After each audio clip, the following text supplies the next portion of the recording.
ದಡ್ಡಿ ಇರ್ಸ್ಕೊಡತ್ತಾನೆ ಮನೆಗೆ ಹೋಗ್ಬೋದಾಯ್ತು ಹಂಗೆ.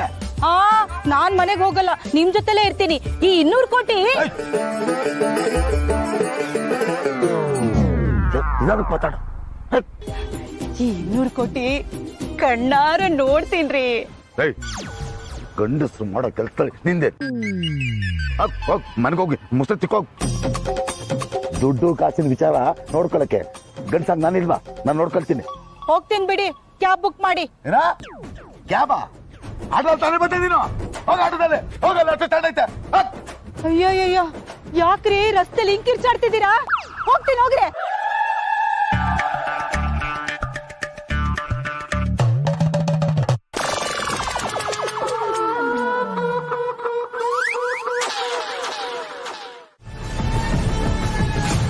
ಎಲ್ಲರ ಮುಂದೆ ಎಲ್ಲ ಹೇಳ್ತೀನಿ ಅಂದ್ಕೊಂಡಿದ್ಯಾ? ಇಲ್ಲ, ಹೇಳಲ್ಲ.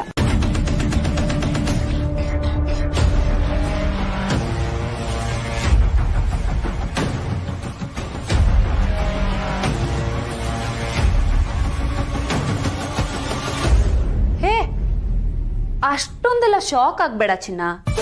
ಹೇಳಲ್ಲ ಅಂದ್ರೆ ನೀನ್ ನಿನ್ ಶಿಕ್ಷೆಯಿಂದ ಪಾರಾದೆ ಅಂತ. ಇನ್ಮೇಲೆ ನಿನಗೆ ಏನ್ ಮಾಡ್ಬೇಕು ಅನ್ನೋದನ್ನ ನಾನ್ ಡಿಸೈಡ್. ನಿನಗೆ ಜೈಲಿಗೂ ಕಳಿಸ್ಬೋದು, ನಿನ್ ಮೇಲ್ ಮಾನ ನಷ್ಟ ಮೊಕದ್ದಮೆ ಕೇಸು ಹಾಕ್ಬೋದು. ಆದ್ರೆ ಅದರಿಂದ ಅತ್ತೆ ಮಾವ ನೊಂದ್ಕೋತಾರೆ, ನನ್ ಮಗಳು ಇಂಥವಳ ಅಂತ ಬೇಜಾರ್ ಮಾಡ್ಕೋತಾರೆ. ನೀನ್ ಮಾಡಿರೋ ತಪ್ಪಿಗೆ ಅವ್ರು ಯಾಕೆ ಅನುಭವಿಸ್ಬೇಕಲ್ವಾ?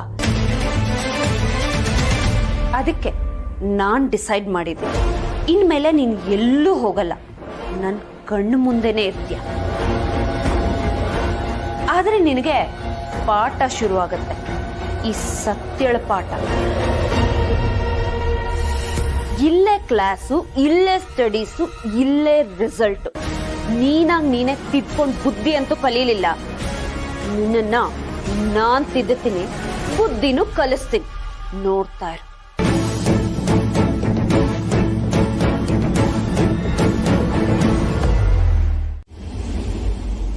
ಈ ಗೋವಿಂದ ಎಲ್ಲೋದ? ಇನ್ನೂ ಬರ್ಲಿವಲ್ಲ. ನಾನು ಇಲ್ಲೇ ಕೇಳಿದ್ದೆ ಅವನು.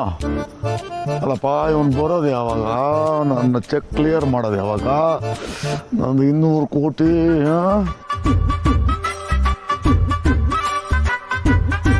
ಗೋವಿಂದ ಸರ್ ಬಂದ್ಬಿಟ್ಟು ಚೆಕ್ ಕ್ಲಿಯರ್ ಮಾಡಿಬಿಟ್ರೆ ಅಬ್ಬಾ.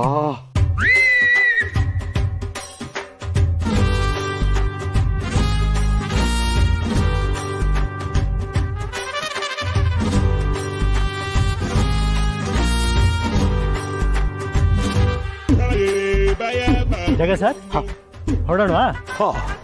ನಿಮ್ಗೋಸ್ಕರನೇ ಕಾಯ್ತಾ ಇದೆ. ಬನ್ನಿ ಬನ್ನಿ ಹೋಗೋಣ, ಬನ್ನಿ. ಹೊರಡೋದೇನೆ. ಸರಿ, ಮತ್ತೆ ಇನ್ನೇನು? ಇದೇನ್ ಜಗ್ಗ ಸರ್, ಇಷ್ಟು ದೊಡ್ಡ ಸೂಟ್ ಕೇಸ್ಗಳು?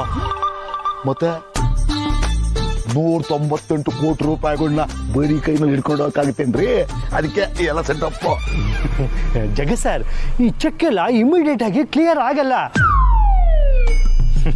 ಈ ಸೆಟಪ್ ಎಲ್ಲ ವೇಸ್ಟ್. ಆಗಲ್ವಾ? ಯಾಕೆ? ಬ್ಯಾಂಕ್ ವ್ಯವಹಾರಗಳೆಲ್ಲ ಹೀಗೆ ಅಲ್ವಾ? ನಾವು ಅನ್ಕೊಂಡಂಗೆಲ್ಲ ಆಗಲ್ಲ, ಸ್ವಲ್ಪ ಟೈಮ್ ಆಗತ್ತೆ. ಹಾಗೆಲ್ಲ ಅನ್ಬೇಡಿ ಗೋವಿಂದ ಸರ್, ಇದಕ್ಕೋಸ್ಕರ ತುಂಬಾ ಹೊತ್ತಿಂದ ಕಾಯ್ತಾ ಕೂತಿದ್ದೀನಿ. ಸುಮ್ಮನೆ ನನಗೆ ನಿರಾಸೆ ಮಾಡ್ಬಿಡಿ ಪ್ಲೀಸ್. ನೀವು ದೊಡ್ಡವರು, ಪ್ಲೀಸ್ ಗೀಸ್ ಅನ್ಬಾರ್ದು. ನಿಮ್ಗೋಸ್ಕರ ಏನಾದ್ರೂ ಮಾಡೋಕ್ಕಾಗತ್ತಾ ಅಂತ ನೋಡೋಣ. ಆಯ್ತಾಯ್ತು, ಕ್ಯಾಶೆ ಕೊಟ್ಬಿಡಿ ಕೇಳಿ. ಅಯ್ಯೋ, ಹಾಗೆಲ್ಲ ಆಗಲ್ಲ ಸರ್, ಇಷ್ಟು ದೊಡ್ಡ ಅಮೌಂಟು. ಮೊದಲು ನಿಮ್ಮ ಅಕೌಂಟ್ಗೆ ಟ್ರಾನ್ಸ್ಫರ್ ಮಾಡ್ತಾರೆ, ಆಮೇಲೆ ನಿಮ್ಮ ಅಕೌಂಟಿಂದ ಡ್ರಾ ಮಾಡ್ಕೋಬೇಕು. ಹಂಗೆ ಆಗಲಿ, ಅದಾದ್ರೆ ಏನು ಪ್ರಾಬ್ಲಮ್ ಇಲ್ಲ ನಮಗೆ. ಅದೇ ಥರ ಮಾಡೋದು ಬೇಡ, ಮೊದಲು ಹೊರಟ್ಬಿಡೋಣ ಇಲ್ಲಿಂದ. ಬನ್ನಿ. ಇರಿ, ಆಟೋದಲ್ಲಿ ಹೋಗೋಣ. ಓಹೋ, ಇವಳು ಗ್ಯಾಂಗು, ಇವಳು ದೊಡ್ಡ CID ಅಂತೆ. ಇವಳೇ ಎಲ್ಲ ಪತ್ತೆ ಮಾಡಿದ್ಲಂತೆ, ಅದನ್ನ ನಾವು ನಂಬೇಕಂತೆ. ನಂಬಲೇಬೇಕತ್ಗೆ.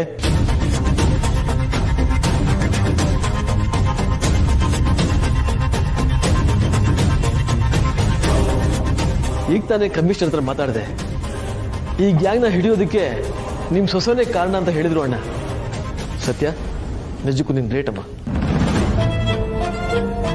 ಇದನ್ನೆಲ್ಲ ಯಾವಾಗ ಮಾಡಿದೆ ಸತ್ಯ? ನಮ್ಗೆ ಯಾರಿಗೂ ಇದು ಗೊತ್ತು.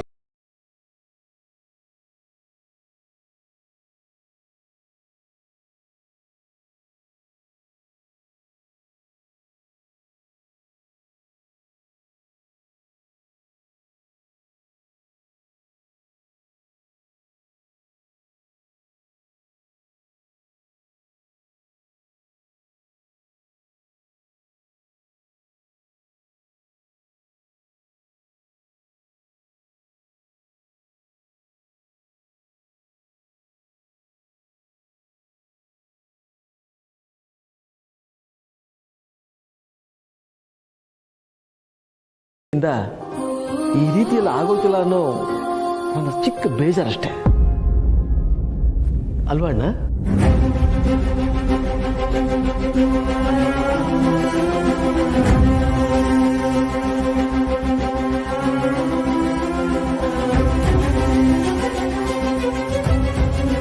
ಈ ರೀತಿ ಹೇಳೋದು ನಿನ್ ದೊಡ್ಡ ಗುಣ ಅಮ್ಮ. ನಿನ್ನಂತ ಹೆಂಡತಿನ ಪಡೆಯೋದಕ್ಕೆ ನಮ್ಮ ಕಾರ್ತಿಕ್ ಆಗಲಿ, ನಿನ್ನಂತ ಸೊಸೆನ ಪಡೆಯೋದಕ್ಕೆ ನಾವೆಲ್ಲ ಆಗಲಿ ಬಹಳ ಪುಣ್ಯ ಮಾಡಿದ್ದೀವಿ.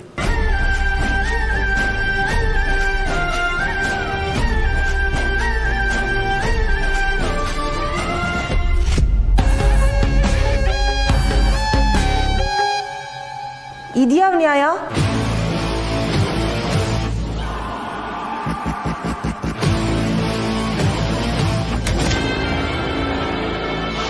ಕಾರ್ತಿಕನ್ನ ಇಷ್ಟು ಬೇಗ ಕ್ಷಮಿಸ್ಬಿಟ್ರ ನೀವು?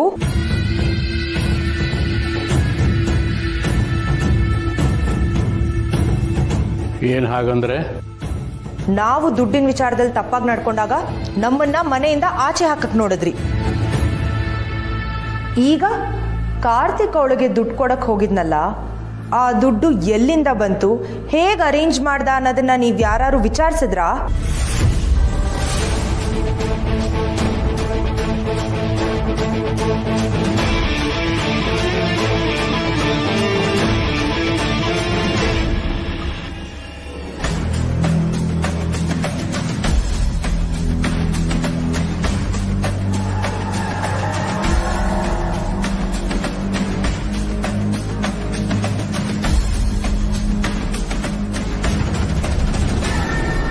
ಹೌದು ಕಾರ್ತಿಕ್,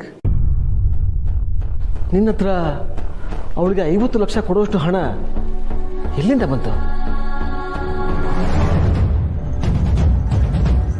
ಕೇಳಿ ಚಿಕ್ಕಪ್ಪ,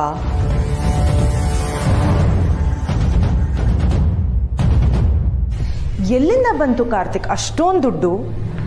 50 ಲಕ್ಷ ಅಂದ್ರೆ ಸುಮ್ಮನೆನಾ?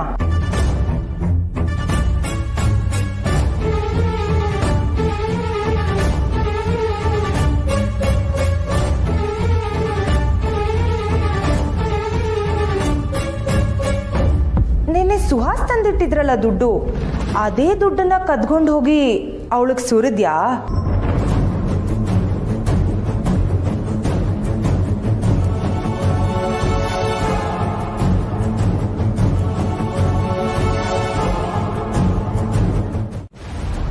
ಕಾರ್ತಿಕ್, ಕೀರ್ತನ ಏನ್ ಹೇಳ್ತಾ ಇದ್ದಾಳೆ?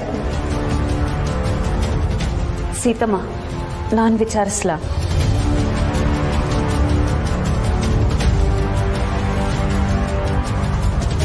ಕೀರ್ತನ ಅವರೇ, ಕಾರ್ತಿಕ್ ಮನೆ ದುಡ್ಡು ತಗೊಂಡಿದ್ದಾನೆ ಅಂತ ಯಾಕೆ ಹೇಳ್ತಾ ಇದ್ದೀರಾ? ಯಾವ ದುಡ್ಡು? ಇನ್ಯಾವುದು? ನಿನ್ನೆ ಸುಹಾಸು ಚಿಕ್ಕಪ್ಪಂಗೆ ಕೊಟ್ರಲ್ಲ ಆ ದುಡ್ಡು.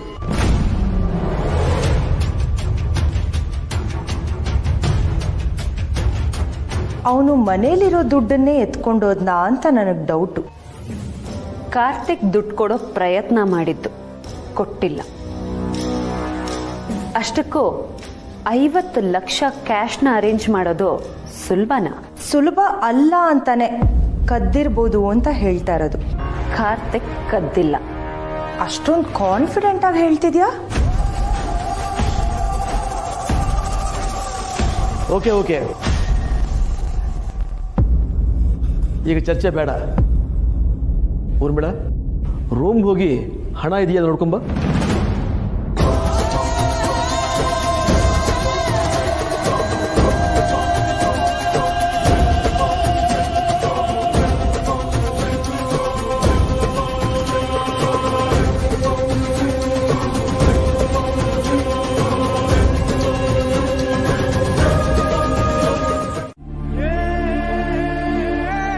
ಒಂದೇ ಒಂದು ಕ್ಷಣನು ಎರಡನೇ ಯೋಚನೆ ಮಾಡಿದೆ ನನ್ನ ಕಷ್ಟನೇ ನಿನ್ನ ಕಷ್ಟ ಅನ್ಕೊಂಡು ನನ್ನ ಪರವಾಗಿ ನಿಂತಿಯಲ್ಲ.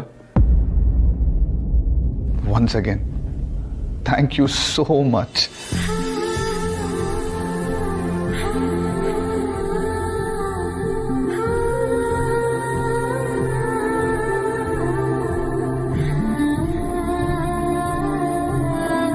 ಇದರಲ್ಲಿ ನಂದೇನೋ ದುಡ್ಡಸ್ತಿಕೆ ಇಲ್ಲ ಅಮೂಲ್ ಬೇಬಿ. ನಾನು ಯಾವತ್ತೂ ನೀನ್ ಬೇರೆ ನಾನ್ ಬೇರೆ ಅಂತ ಯೋಚನೆ ಮಾಡ್ದವಳೆ ಅಲ್ಲ. ನಿನ್ ಕಷ್ಟ ನನ್ ಕಷ್ಟನೂ ಅಲ್ವಾ? ನೀನ್ ನೊಂದ್ಕೊಂಡ್ರೆ ನನಗೂ ನೋವಾಗಲ್ವಾ ಅಮೂಲ್ ಬೇಬಿ? ಹೆಂಡತಿ ಅಂದ್ರೆ ಬರೀ ಸುಖಕ್ಕೆ ಮಾತ್ರ ಅಲ್ಲ, ಕಷ್ಟಕ್ಕೂ. ನಿನ್ ಕಷ್ಟ ಸುಖ ಎರಡರಲ್ಲೂ ಸಮಪಾಲ್ ಬೇಕು ಅಂತ ಆಸೆ ಪಟ್ಟೆ. ಹಾಗಂತ ನಾನು ನಿನ್ನನ್ನು ಫೋರ್ಸ್ ಮಾಡಲ್ಲ. ನೀನಾಗಿ ನೀನೇ ನನ್ನನ್ನು ಪೂರ್ತಿಯಾಗಿ ಒಪ್ಕೊಳ್ಳೋವರೆಗೂ ನಾನು ಕಾಯ್ತೀನಿ. Thank you. You are my strength Sathya. ನಿನ್ ಜೊತೆಲಿದ್ರೇನೆ ಶಕ್ತಿ.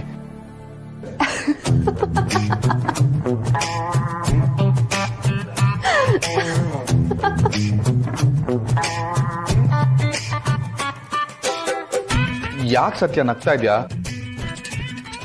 ನೋಡು, ಈ ತರ ಒಳ್ಳೆ ಸಿಚುವೇಶನ್ ಅಲ್ಲಿ ನಗ್ತಾ ಕಾಮಿಡಿ ಮಾಡ್ತಾ ಇದ್ಯಾ. ನೀನ್ ಇಷ್ಟೊಂದು ಸೀರಿಯಸ್ ಆಗಿದ್ರೆ ನೋಡೋದಕ್ಕಾಗಲ್ಲ ಅಮೂಲ್ ಬೇಬಿ. ನೀನ್ ಯಾವಾಗ್ಲೂ ಸಿಟ್ ಮಾಡ್ಕೋತಾ ಸಿಡುತ್ತಾ ಜೋಕ್ ಮಾಡ್ತಾ ಇರ್ಬೇಕು. ಯಾಕೆ? ನಾನೇನ್ ಕಾಮಿಡಿ ಪೀಸಾ? ಅಯ್ಯೋ ಶಾಂತಂ ಪಾಪಂ, ನನ್ ಪತಿ ದೇವ್ರಿಗೆ ನಾನು ಹಾಗೆಲ್ಲ ಅಂತೀನ?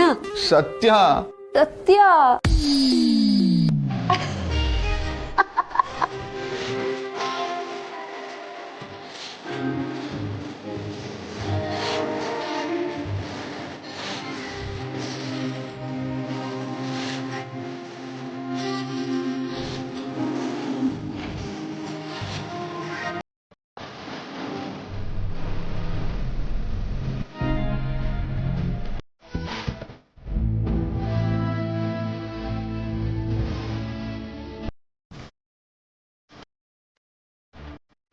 ನಾನು ಯಾವತ್ತು ನಿನ್ನ ಮುಖನ ನೋಡೇ ಇರಲಿಲ್ಲ ಸತ್ಯ.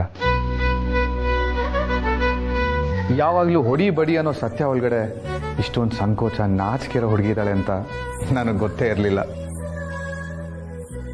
ಸಮಾಜಕ್ಕೋಸ್ಕರ ನಾನು ಹಾಗಿರ್ಲೇಬೇಕಾಗಿತ್ತು ಅಮೂಲ್ ಬೇಬಿ. ಅದು ನನ್ನ ಅನಿವಾರ್ಯತೆ. ಆದ್ರೆ ಎಲ್ರಿಗೂ ಇರೋ ತರ ಫೀಲಿಂಗ್ಸ್ ನನಗೂ ಇದೆ. ನನ್ಗೆ ಇವಾಗ ಎಲ್ಲ ಅರ್ಥ ಆಗ್ತದೆ ಸತ್ಯ. ಆದ್ರೆ ನಾನು ಯಾವತ್ತು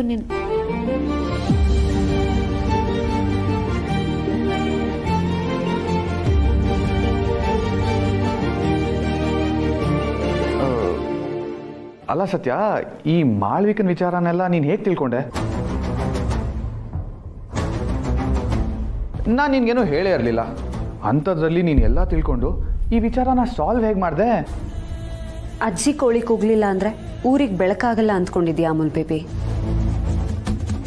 ಈ ಸತ್ಯ ಕೈ ಇಟ್ರೆ ಸಾಕು, ಎಂತ ಪ್ರಾಬ್ಲಮ್ ಆದ್ರೂ ಸಾಲ್ವ್ ಆಗ್ಲೇಬೇಕು. ಅದೇ ಹೇಗೆ? ಇವಾಗ ನೀನು ಮಾಳ್ವಿಕನ್ ಮೀಟ್ ಮಾಡಿದ್ಯಾ ಅಂದ್ರೆ ನೀನು ಅವಳಿಗೆ ಸರಿಯಾಗಿ 4 ಬಾರಿಸಿರ್ತೀಯ ಅಲ್ವಾ? ಮುಲಾಜೆ ಇಲ್ಲ.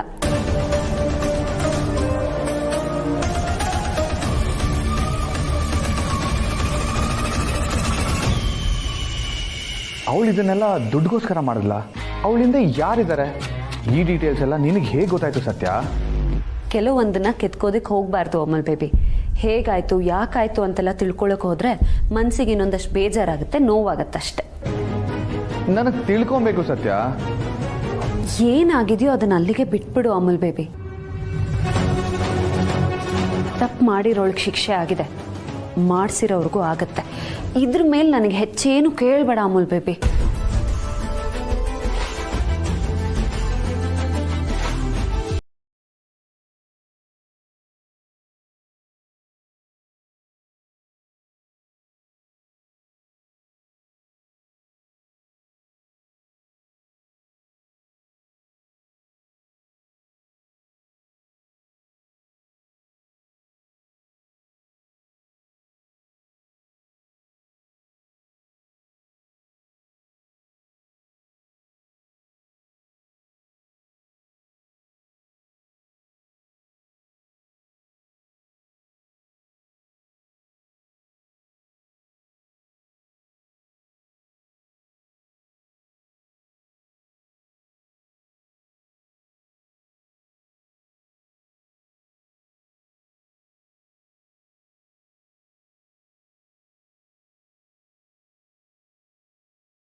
ಅಳಿಯಂದ್ರ ದೇವ್ರಂತ ಮನುಷ್ಯರು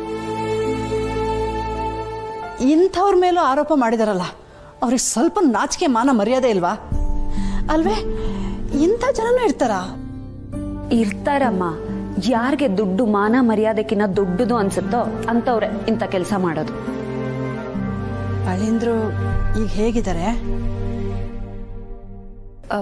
ಪರವಾಗಿಲ್ಲಮ್ಮ, ಸ್ವಲ್ಪ ಅಪ್ಸೆಟ್ ಆಗಿದ್ದಾರೆ. ನಾನಿದ್ದೀನಲ್ಲ, ನೋಡ್ಕೋತೀನಿ. ನೀನೇನು ಯೋಚನೆ ಮಾಡಬೇಡ. ಅಲ್ವೇ ಸತ್ಯ, ಅವ್ರು ಸಿಕ್ಕಾಕೊಂಡಿದ್ದು ನಿನ್ನಿಂದಾಗಿನ? ಹ್ಞೂ ಅಮ್ಮ. ಕೋಟೆ ಮನೆ ಸೊಸೆಯಾಗಿ ಕಾರ್ತಿಕ್ ಹೆಂಡತಿಯಾಗಿ ಅದು ನನ್ನ ಕರ್ತವ್ಯ ಅಂತ ಅನ್ನಿಸ್ತು. ಮನೆ ನೆಮ್ಮದಿನೇ ಹಾಳಾದಾಗ ನಾನು ಹಳೆ ಸತ್ಯ ಆಗ್ಲೇಬೇಕಲ್ವಾ? ಅಂದ್ರೆ ನೀನ್ ಮತ್ತೆ ಹೊಡೆದಾಟ ಬಡ್ದಾಟ ಮಾಡ್ದೇನೆ? ಇದನ್ನೆಲ್ಲ ನಿಮ್ಮತ್ತೆ ಒಪ್ತಾರ? ಅಮ್ಮ, ನೀನೇ ಹೇಳಲಿಲ್ವಾ ಗಂಡನ ಜೊತೆ ನಿಲ್ಲೋದು ಹೆಂಡತಿ ಮೊದಲನೇ ಆದ್ಯತೆ ಅಂತ? ನಾನು ಅದನ್ನೇ ಮಾಡಿದೆ. ನಮ್ಮ ಅತ್ತೆ ದೃಷ್ಟಿಕೋನ ಬೇರೆ. ಹಾಗಂತ ನನ್ನ ಗಂಡನ ವಿಚಾರಕ್ಕೆ ಬಂದ್ರೆ ಸುಮ್ಮನೆ ಬಿಡೋದಕ್ಕಾಗತ್ತಾ? ಸರಿಯಾಗಿ ಬೆಂಡೆತ್ತಿದ್ದೀನಿ. ಅಲ್ಲ ಕಣೆ ಅಮ್ಮ, ನೀನ್ ಟೆನ್ಷನ್ ಮಾಡ್ಕೋಬೇಡ. ಈಗೆಲ್ಲ ಸರಿ ಆಯ್ತಲ್ಲ, ಅಷ್ಟೇ ಸಾಕು. ಇನ್ನಾದ್ರೂ ನಮ್ಮ ಮನೆಯವರೆಲ್ಲ ಒಟ್ಟಿಗೆ ಕೂತು 2 ಹೊತ್ತು ನೆಮ್ಮದಿಯಾಗಿ ಊಟ ಮಾಡೋ ಥರ ಆದ್ರೆ ಅಷ್ಟೇ ಸಾಕಮ್ಮ ನಂಗೆ.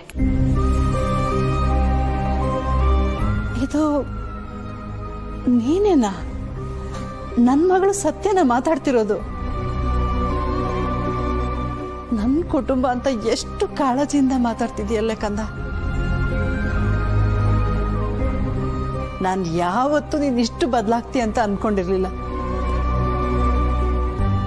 ನಿನ್ನ ಗಂಡನ ಮನೆಯಿಂದ ನೀನು ಈ ರೀತಿ ಫೋನ್ ಮಾಡಿ ಮಾತಾಡ್ತೀಯ ಅಂತ ನಾನು ಅಂದ್ಕೊಂಡೇ ಇರಲಿಲ್ಲ. ಕಾಲ ಬಂದಾಗ ಎಲ್ಲವೂ ತಾನಾಗ್ ತಾನೇ ಬದಲಾಗತ್ತಮ್ಮ. ಅದರಲ್ಲೂ ಹೆಣ್ಮಕ್ಳ ವಿಚಾರದಲ್ಲಿ ಮದುವೆ ಆದ್ಮೇಲೆ ತುಂಬಾ ಬದಲಾವಣೆ ಆಗತ್ತೆ ಅಂತ ನನಗೀಗ ಗೊತ್ತಾಗ್ತಾ ಇದೆ. ಕೇಳೋಕೆ ಎಷ್ಟು ಖುಷಿ ಆಗ್ತಿದೆ ಗೊತ್ತೇನೆ? ನಿನ್ನ ಬಗ್ಗೆ ನಂಗೆ ತುಂಬಾ ಹೆಮ್ಮೆ ಆಗ್ತಿದೆ. ಅಲ್ಲಿ ನೀನು ಅಜ್ಜಿ, ಇಲ್ಲಿ ನಮ್ಮ ಮನೆಯವ್ರೆಲ್ಲರೂ ಖುಷಿಯಾಗಿದ್ರೆ ನಂಗೆ ಅಷ್ಟೇ ಸಾಕಮ್ಮ, ಬೇರೆ ಏನೂ ಬೇಡ. ಎಷ್ಟು ದೊಡ್ಡ ಮನಸ್ಸು ಸತ್ಯನಿಂದ. ಜೀವನ ಅಂದಮೇಲೆ ಎಲ್ಲ ಇದ್ದೇ ಇರುತ್ತೆ.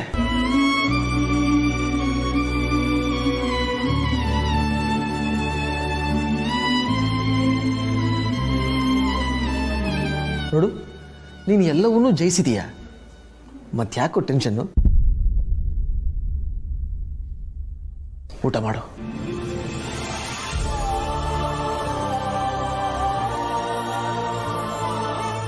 ಹೌದು ಕಾರ್ತಿಕ್, ನಿನಗೆ ಕಷ್ಟ ಅಂತ ಬಂದಾಗ ಹೆತ್ತವರಾದ ನಾವು ನಿನ್ನ ಜೊತೆ ಇರಲಿಲ್ಲ.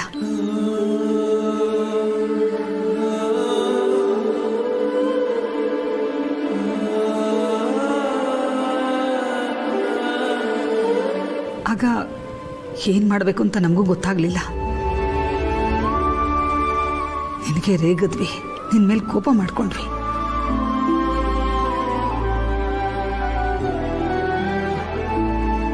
ಆದರೆ ಸತ್ಯ ಮಾತ್ರ ಅವಳ ಗಂಡನ್ನ ಬಿಟ್ಕೊಟ್ಟಿಲ್ಲ. ಕಾರ್ತಿನ ನಂಬದ್ಲು, ಅವನನ್ನ ಕಾಪಾಡ್ಕೊಂಡ್ಲು.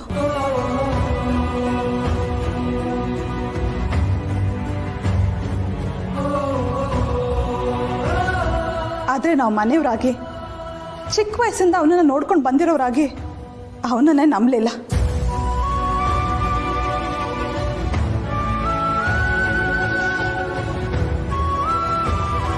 ಈ ಸಮಾಜ ಜೊತೆ ಸೇರಿ ನಾವು ಅವನನ್ನ ದೂಷಿಸಿದ್ವಿ.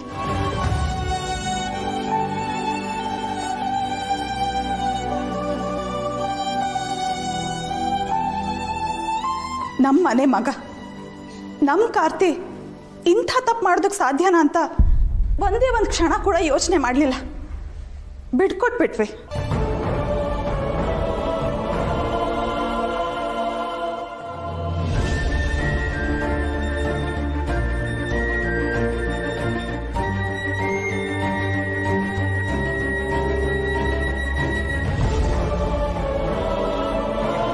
ಊರ್ಮಿಳಾ, ಎಲ್ಲ ನಮ್ಮದೇ ತಪ್ಪು ಅನ್ನೋ ಹಾಗೆ ಮಾತಾಡಬೇಡ.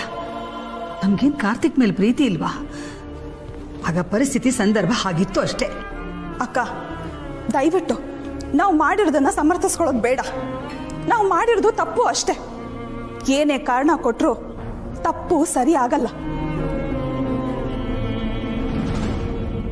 ಮನೆ ಹಿರಿಯರಾಗಿ ನಾವೇ ನಮ್ಮ ಮಕ್ಕಳ ಪರ ನಿಲ್ಲಿಲ್ಲ ಅಂದ್ರೆ ಇನ್ಯಾರಕ್ಕ ನಿಲ್ಬೇಕು?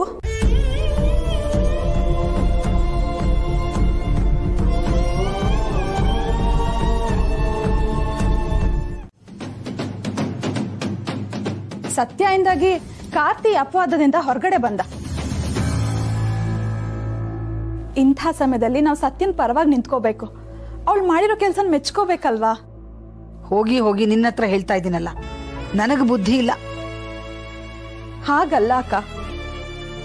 ಒಂದ್ ವೇಳೆ ಸತ್ಯ ರಿಸ್ಕ್ ತಗೊಳ್ದೆ ಕಾರ್ತಿಕ್ ತಪ್ಪಿಲ್ಲ ಅಂತ ಪ್ರೂವ್ ಮಾಡದೆ ಇದ್ದಿದ್ರೆ ಕೋಟೆ ಮನೆ ಮೇಲೆ ಅದೊಂದು ಚುಕ್ಕಿ ಶಾಶ್ವತವಾಗಿ ಉಳಿದ್ಬಿಡೋದು. ಸತ್ಯ ಕಾಪಾಡಿದ್ದು ಅವಳು ಗಂಡನ ಮರ್ಯಾದೆ ಮಾತ್ರ ಅಲ್ಲ ಅಕ್ಕ, ನಮ್ಮ ಮನೆತನದ ಮರ್ಯಾದೆ ಕೂಡ. ಅದೇನೋ ಅಂತಾರಲ್ಲ, ಮಗುನು ಚೂಟಿ ತೊಟ್ಲು ತೂಗೋದು ಅಂತ. ಹಾಗಾಗಿದೆ ನಮ್ಮ ಪರಿಸ್ಥಿತಿ. ನಿಮ್ಗೆಲ್ಲ ಯಾಕೆ ಅರ್ಥ ಆಗ್ತಿಲ್ಲ? ನಮ್ಮ ಮನೆ ಸಮಸ್ಯೆನೇ ಅವಳು ಊರ್ಮಿಳಾ. ಅವಳು ಈ ಮನೆಗೆ ಬಂದಾಗಿಂದ ಒಂದಾದ್ಮೇಲೆ ಒಂದು ಸಮಸ್ಯೆ ಬರ್ತಾನೆ ಇದೆ. ಸಮಸ್ಯೆ ಯಾರಿಂದ ಬರ್ತಾ ಇದೆ ಅಂತ ಗೊತ್ತಾದ್ಮೇಲೆ ನಾವು ಸಮಸ್ಯೆಯಿಂದ ದೂರ ಇರಬೇಕು. ಇಲ್ಲ ಅಂದ್ರೆ ಸಮಸ್ಯೆ ಮಾಡೋರಿಂದ ದೂರ ಹೋಗ್ಬೇಕು. ಅಕ್ಕ, ನೀನ್ ಯಾಕೋ ಸತ್ಯನ ಬಗ್ಗೆ ಪೂರ್ವಗ್ರಹ ಇಟ್ಕೊಂಡು ಮಾತಾಡ್ತಿದ್ಯಾ ಅಂತ ನನಗೆ ಅನ್ನಿಸ್ತಾ ಇದೆ. ಸ್ವಲ್ಪ ಅದನ್ನೆಲ್ಲ ಆಚೆ ಇಟ್ಟು ಯೋಚನೆ ಮಾಡಕ್ಕ. ನಿಜವಾದ ಸತ್ಯ ಏನು ಅಂತ ನಿನ್ಗೆ ಅರ್ಥ ಆಗತ್ತೆ.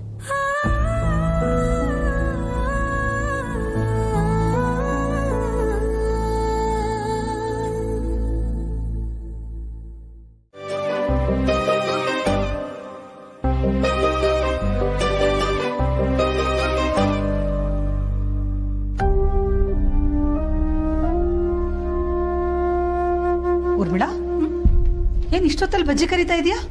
ಸತ್ಯ ಮಾಡೋದಕ್ಕೆ ಹೇಳಿದ್ಲು ಅಕ್ಕ. ಏನು ಅವಳು ಹೇಳದ್ಲಾ? ಅವಳು ಹೇಳದ್ಲು ಅಂತ ನೀನ್ ಮಾಡ್ಬಿಡದಾ? ಅತ್ತೆ ಯಾರು ಸೊಸೆ ಯಾರು ಒಂದು ಗೊತ್ತಾಗ್ತಾ ಇಲ್ಲ.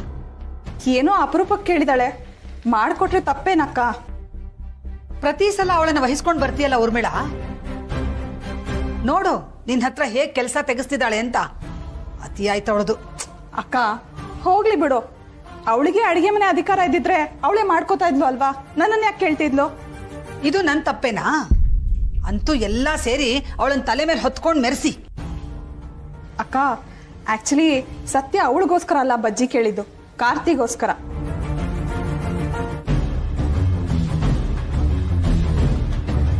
ಕಾರ್ತಿಕ್ಗ ಅವನ್ ಬಜ್ಜಿ ತಿನ್ನಲ್ವೇ?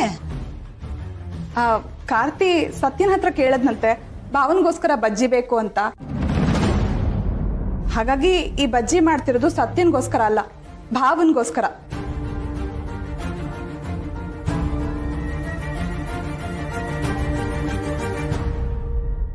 ವಿಚಿತ್ರವಾಗಿದೆಯಲ್ಲ, ನಮ್ಮವ್ರು ಕೇಳಿದ್ರಂತ.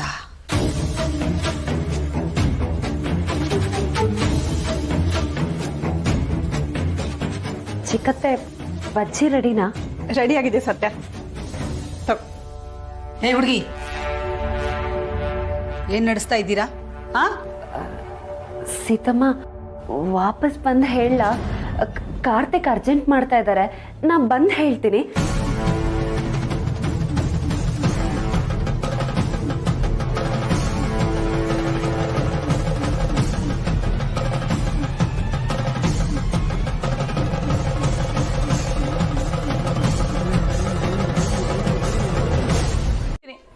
ಸಾಕು ಸುಮ್ಮನಿರೇ ದಿವ್ಯಾ, ಅಪಶಕ್ನ ಮಾತಾಡಬೇಡ. ಇನ್ನೊಂದು ಗೊತ್ತಾ ನಿನಗೆ, ಕೆಲಸ ಮಾಡಿ ಮಾಡಿ ಯಾರೂ ಸತ್ತಿಲ್ಲ. ಕೆಲಸ ಮಾಡದೆ ಸುಮ್ಮನೆ ಕೂತ್ಕೊಂಡಿರೋರೆ ಬೇಗ ಸತ್ತಿರೋದು. ಸುಮ್ಮನೆ ಇರಜಿ, ನಿನಗೆ ಹೆಂಗೆ ಅರ್ಥ ಆಗತ್ತೆ ನನ್ನ ಕಷ್ಟ? ಬೆಂಗಳೂರಲ್ಲಿದ್ದಾಗ ಆರಾಮಾಗಿದ್ದೆ, ಇಲ್ಲಿ ಬಂದು ಹೆಂಗಾಗಿದೆ ನೋಡು. ಮತ್ತೆ ನೀನೇ ಅಲ್ವಾ ಇಲ್ಲಿಗೆ ಓಡ್ ಬಂದಿದ್ದು? ಅಜ್ಜಿ ಪದೇ ಪದೇ ಅದನ್ನೇ ಹೇಳ್ಬೇಡ. ಇವಾಗೇನು ಅವ್ರ ತಾತನ ಹತ್ರ ಮಾತಾಡಿ ಕೆಲಸ ಕಡಿಮೆ ಮಾಡಿಸ್ತೀಯೋ ಇಲ್ವೋ? ಕೊಟ್ಟು ಮಾತನ್ನ ಉಳಿಸ್ಕೊಳಜ್ಜಿ. ಅಯ್ಯ ಬಿಡೆ, ಏನಂತ ಮಹಾ ಮಾತು ಕೊಟ್ಟಿರೋದು. ಕೆಲಸ ಮಾಡು, ಕೆಲಸ ಮಾಡಿದಷ್ಟು ದೇಹಕ್ಕೆ ಒಳ್ಳೇದು, ದೇಹ ಗಟ್ಟಿ ಆಗುತ್ತೆ. ಮತ್ತೆ ಶುರು ಹಚ್ಕೊಂಡ್ಯಾ ಬುದ್ಧಿವಾದನ? ನನಗೆ ನಿನ್ನ ಬುದ್ಧಿವಾದ ಬೇಕಾಗಿಲ್ಲ. ಇದು ಅನುಭವ ಕಣೆ. ಎಷ್ಟು ಜನಕ್ಕೆ ಇಂಥ ಅವಕಾಶ ಸಿಗುತ್ತೆ ಹೇಳು? ಅಷ್ಟಕ್ಕೂ ಇನ್ನೆಷ್ಟು ದಿನ ಕೆಲಸ ಮಾಡ್ಕೊಂಡು ಹೋಗ್ತಾ ಇರು. ನೀನು ಕೆಲಸ ಕಲ್ತ್ಕೊಂಡಂಗಾಗುತ್ತೆ. ಓ ಅಜ್ಜಿ, ನೀವಿಲ್ಲೇ ಇದ್ದೀರಾ?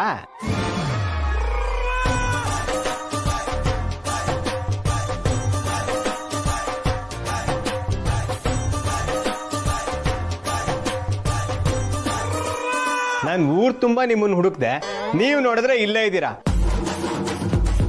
ಆ ಕಾಕ್ರೋಚ್ ಅಜ್ಜಿ ಇಲ್ಲೇ ಇದ್ದಾರೆ.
ನನ್ನ ಕ್ಷಮಿಸಿಬಿಡು ಮಗನೇ, ನನ್ನ ಕ್ಷಮಿಸಿಬಿಡು, ನನ್ನ ಕ್ಷಮಿಸಿಬಿಡು. ಮಾತಾಡ್ಬೇಡಿಯಪ್ಪ.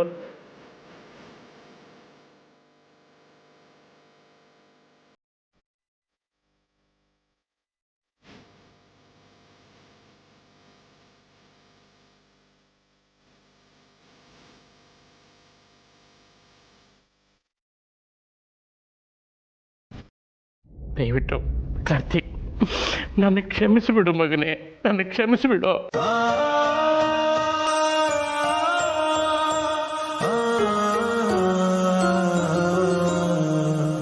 ಏನೇ ಇದ್ರು ಮಾತಾಡಿ ಬಗೆಹರಿಸ್ಕೊಳ್ಬೇಕು ಒಂದು ಸಣ್ಣ ಸೂಕ್ಷ್ಮನೂ ನನಗೆ ಗೊತ್ತಾಗ್ಲಿಲ್ವಲ್ಲೋ.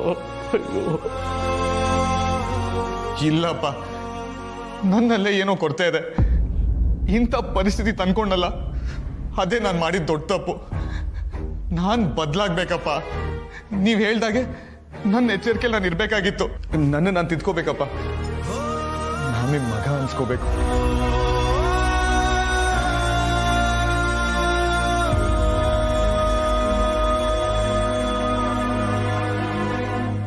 ಹೇಳಿಪ್ಪ, ನಾನು ನಿಮ್ಮ ಹಾಗಾಗಬೇಕು ಅಂದರೆ ನಾನು ಏನು ಮಾಡಬೇಕು?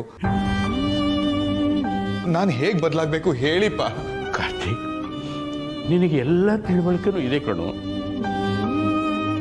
ಎಲ್ಲಕ್ಕಿಂತ ಹೆಚ್ಚಾಗಿ ನಿನಗೆ ಒಳ್ಳೆ ಹೃದಯ ಇದೆ.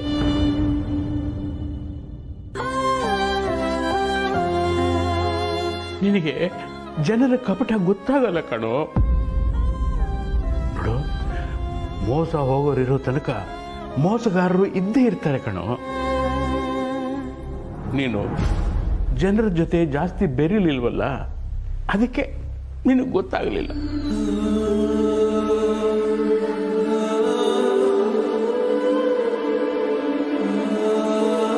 ಕಾರ್ತಿಕ್, ನಿನ್ನನ್ನು ನೀನು ಬದಲಾಯಿಸ್ಕೊಂಡ್ರೆ ಸಾಕು, ಅಪ್ಪನ ಮೀರಿಸೋ ಮಗ ಆಗ್ತೀಯ ಕಣೋ ನೀನು. ಅದೆಲ್ಲ ಸಾಧ್ಯ ಇಲ್ಲ ಅಪ್ಪ. ನೋಡು ಕಾರ್ತಿಕ್, ನನಗೂ ವಯಸ್ಸಾಗಿದೆ. ನಿನಗೂ ಈ ಜೀವನ ಎದುರಿಸಬೇಕು, ಕಲಿಬೇಕು ಅನ್ನೋ ಛಲ ಬಂದಿದೆ. ನಾಳೆಯಿಂದ ನೀನು ಯಾಕೆ ನಮ್ಮ ಕಂಪ್ನಿ ವ್ಯವಹಾರ ನೋಡ್ಕೋಬಾರ್ದು?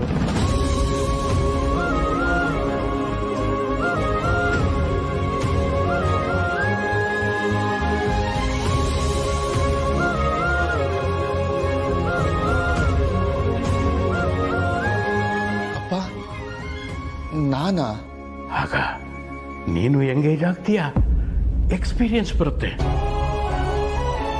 ಆಗಿರೋ ಕಹಿ ಘಟನೆನ ಮರೆಯೋದಕ್ಕೆ ಸಹಾಯನೂ ಆಗುತ್ತೆ ಕಣೋ. ಕಾರ್ತಿ, ಏನಂತೀಯ? ಹಾ,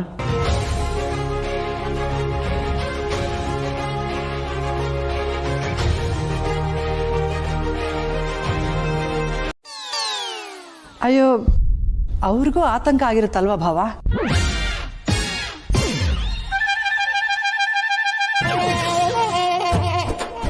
ಇದೇನಿದು, 2 ದೊಡ್ಡ ಸೂಟ್ ಕೇಸ್ ಇದೆ. ಹಣದ ಕಂತೆಗಳು ಇದರಲ್ಲೇ ತುಂಬಿಸ್ಕೊಂಡ್ ಬಂದಿದ್ದೀನಿ, ನೋಡ್ತೀಯಾ? ಏನಕ್ಕೆ ಹಂಗೆ ಮುಖ ಮಾಡ್ಕೊಂಡ್ಯ? ಏನೋ ಕೆಲಸ ಇತ್ತು ತಂದೆ, ಖಾಲಿ ಸೂಟ್ ಕೇಸ್ ಅಮ್ಮ. ಆಮೇಲೆ ಭಾವನ ಹತ್ರ ಕೋಟಿ ಗಟ್ಟಲೆ ದುಡ್ಡಿದೆ, ಸೂಟ್ ಕೇಸ್ ತುಂಬ ತುಂಬ್ಕೊಂಡ್ ಬಂದ್ಬಿಟ್ಟವ್ರೆ ಅಂತ ಊರು ತುಂಬಾ ಅಪಪ್ರಚಾರ ಮಾಡ್ಬಿಟ್ಯಾ? ಸುಶೀಲ ಹೇಳಿದ್ಲು ಅಂತ ಕೇಳ್ದೆ ಭಾವ. ನನ್ಗೆ ಯಾಕೆ ಈ ಉಸಾಬರಿ ಹೇಳಿ? ನೀವು ಸುಮ್ಮನೆ ಬಾಯಿಗೆ ಬಂದಂಗೆಲ್ಲ ಮಾತಾಡಬೇಡಿ. ಯಾರು ಮಾತಾಡ್ತಿರೋದು ಬಾಯಿಗೆ ಬಂದಂಗೆ? ಜಾನಕಿ, ಹೇಳ್ತಾ ಇದ್ದೀನಿ ಕೇಳೋ. ಹೆಣ್ಮಕ್ಳು ನೀವು ನಿಮ್ಮ ಕೆಲಸ ನೋಡ್ಕೊಂಡು ತೆಪ್ಕಿದ್ ಬಿಡ್ಬೇಕು. ದುಡ್ಡು ಕಾಸಿನ ವಿಚಾರಕ್ಕೆ ಬರೋಷ್ಟು ಮೆರಿಬಾರ್ದು, ಅರ್ಥ ಆಯ್ತಾ? ಇನ್ನೊಂದು ಸಾರಿ ಏನಾದ್ರು ದುಡ್ಡು ಕಾಸಿನ ವಿಚಾರ ಮಾತಾಡಿದ್ರೆ ನಾನು ಮಾತ್ರ ಸುಮ್ಮನೆ ಇರಲ್ಲ. ಬಂದ್ಬಿಟ್ಲು. ಏಯ್, ಮೊದಲು ನಿನಗೆ ಹೊಡಿಬೇಕು ನಾನು. ಯಾರ್ಯಾರ ಹತ್ರ ಯಾವ ವಿಷಯ ಮಾತಾಡ್ಬೇಕು ಅಂತ ಗೊತ್ತಾಗಲ್ಲ ನಿನಗೆ?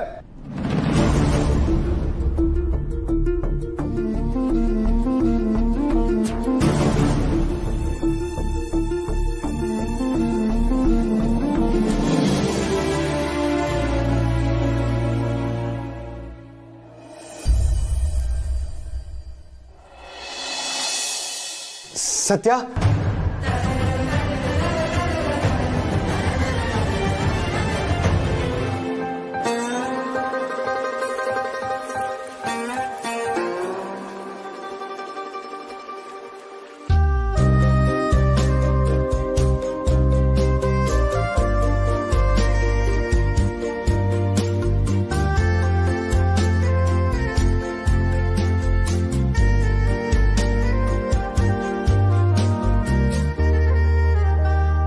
ಸತ್ಯ, ಅದು ಅಪ್ಪ.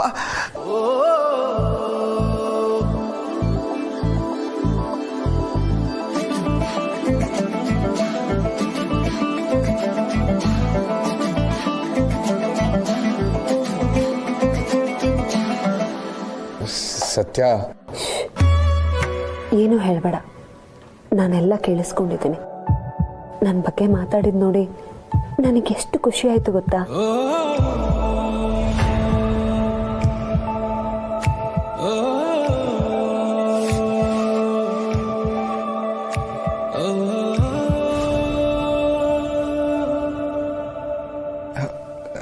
ಅದು ನಾನಿನ್ ಬಗ್ಗೆ ಆಡಿರೋ 2 ಮಾತಿಗೆ ನೀನ್ ಇಷ್ಟೊಂದು ಖುಷಿ ಪಡ್ತಾ ಇದ್ಯಾ?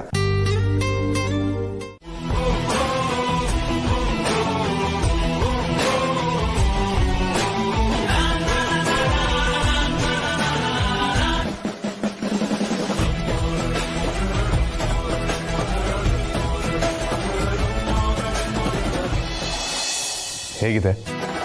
ಕೇಳ್ಬೇಕಾ? ಸಖತ್ತಾಗಿದೆ. ನನ್ನ ಬಂಗಾರ, ನೀನು ಈ ಸೂಟಲ್ಲಿ ಎಷ್ಟು ಚೆನ್ನಾಗಿ ಕಾಣಿಸ್ತಿದ್ಯಾ ಗೊತ್ತಾ? ನಿನ್ ತಲೆ ಚೆನ್ನಾಗಿದೆ, ಗುಂಡಿನ ಕಿತ್ತೋಗಿದೆ ನೋಡು, ಅದಕ್ಕೆ ಹೇಳೋದು ನಿನ್ ಟೇಸ್ಟೇ ಚೆನ್ನಾಗಿಲ್ಲ ಅಂತ.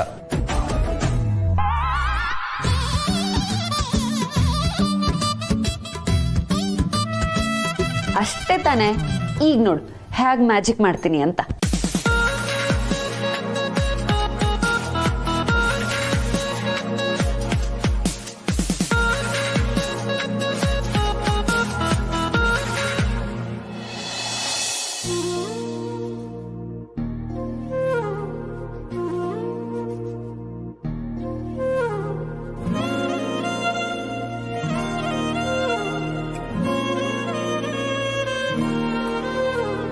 ನಿನ್ನ ಜೊತೆ ನನ್ನ ಕಥೆ ಒಂದೊಂದು ಸಾಲು ಜೀವಿಸಿದೆ. ನನ್ನ ಜೊತೆ ನಿನ್ನ ಕಥೆ ಬೇರೊಂದು ಲೋಕ ಸೃಷ್ಟಿಸಿದೆ. ಎಂದು ಹೀಗೆ ಆಗಿಲ್ಲ, ಏನು ಇದರ ಸೂಚನೆ? 100 ವಿಷಯ ಇದ್ದರೂನು ನಿನ್ನದೊಂದೇ ಯೋಚನೆ.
ನಿಂತ್ಕೋ, ಈ ಕಡೆ ತಿರುಗು, ಪರವಾಗಿಲ್ಲ.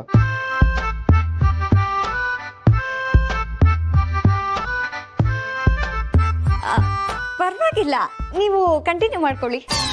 ಏಯ್, ಇಲ್ಲೇನ್ ಕೋತಿ ಕುಣಿತಾ ಇದೆಯಾ ಕಂಟಿನ್ಯೂ ಮಾಡಕ್ಕೆ? ಯಾಕೆ ಹಿಂಗ್ ಆಡ್ತಾ ಇದೆಯಾ? ನನಗ್ ಗೊತ್ತಾಗ್ಲಿಲ್ಲ, ನುಗ್ಬಿಟ್ಟೆ. ಅಲ್ಲ, ಬಾಗ್ಲನ್ ಲಾಕ್ ಮಾಡ್ಕೊಳ್ಳೋದ್ ತಾನೆ? ಏಯ್, ನೀನ್ ಅನ್ಕೊಂಡಂಗೆ ಏನೂ ಇಲ್ಲ. ಒಂದು ಚಿಕ್ಕ ಎಡವಟ್ಟಾಯ್ತು, ಅಷ್ಟೊತ್ತಲ್ಲಿ ನೀನ್ ಬಂದ್ಬಿಟ್ಟೆ. ಅಷ್ಟೇನಾ?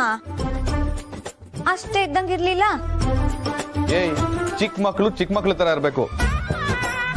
ದೊಡ್ಡ ದೊಡ್ಡ ಮಾತೆಲ್ಲ ಆಡಬಾರ್ದು. ಅಪ್ಪನ್ಗೋಗಿ ನಾನ್ ರೆಡಿ ಇದೀನಿ ಅಂತ ಹೇಳೋಗು. ಓ, ನಾನೀಗ ಹೋಗ್ಬೇಕಾ? ಹೋಗ್ತೀನಿ. ನೀವು ನಿಮ್ ರೊಮ್ಯಾನ್ಸ್ ನ ಮುಂದುವರಿಸಿ. ಏ ರಿತು, ಆ ತರ ಏನು ಇಲ್ಲ. ಏಯ್, ಇವಳು ಬೇರೆ ಏನೇನೋ ಅನ್ಕೊಂತಾ ಇದ್ದಾಳೆ. ಅಯ್ಯ, ಅದಕ್ಕೆ ಯಾಕೆ ಅಷ್ಟೊಂದು ತಲೆ ಕೆಡಿಸ್ಕೋತೀಯ? ಅವಳು ಏನಾದ್ರೂ ಅಂದ್ಕೊಳ್ಳಿ ಬಿಡು, ನಾವಿಬ್ರು ಗಂಡ ಹೆಂಡತಿ. ಸುಮ್ಮನೆ ಟೆನ್ಷನ್ ಮಾಡ್ಕೋತೀಯ ನೀನು. ಸುಮ್ನೆ ಸತ್ಯ, ನಿನ್ಗೇನು ಗೊತ್ತಾಗಲ್ಲ. ಅವಳು ನನ್ ತಂಗಿ, ಅವಳು ಏನೇನೋ ಅನ್ಕೊಂಡ್ರೆ ನಂಗೆ ಮುಜುಗರ ಆಗಲ್ವಾ? ಅಯ್ಯೋ ಕಪಿರಾಯ, ನಿಂದೊಳ್ಳೆ ಕತೆ ಆಯ್ತಲ್ಲ. ಅಷ್ಟೊಂದು ನಾಚಿಕೆ ಸಂಕೋಚ ಇದ್ದಿದ್ರೆ ನನ್ ಮೇಲೆ ಯಾಕೆ ಬೀಳ್ಬೇಕಾಗಿತ್ತು? ಗಟ್ಟಿಯಾಗಿ ನಿಂತ್ಕೋಬೇಕಿತ್ತು. ಹೇಳ್ದವಳು ನೀನು, ನಾನಲ್ಲ. ಏನ್ ನೀನು ಯಾವಾಗ್ಲೂ ನನ್ ಮೇಲೆ ದಾದಾಗಿರಿ ಮಾಡ್ತೀಯ? ಬ್ಲೇಸರ್ನ ಅಷ್ಟೊಂದು ಗಟ್ಟಿಗೆ ಇಟ್ಕೊಂಡು ಯಾರು ಹೇಳಿತಾರೆ?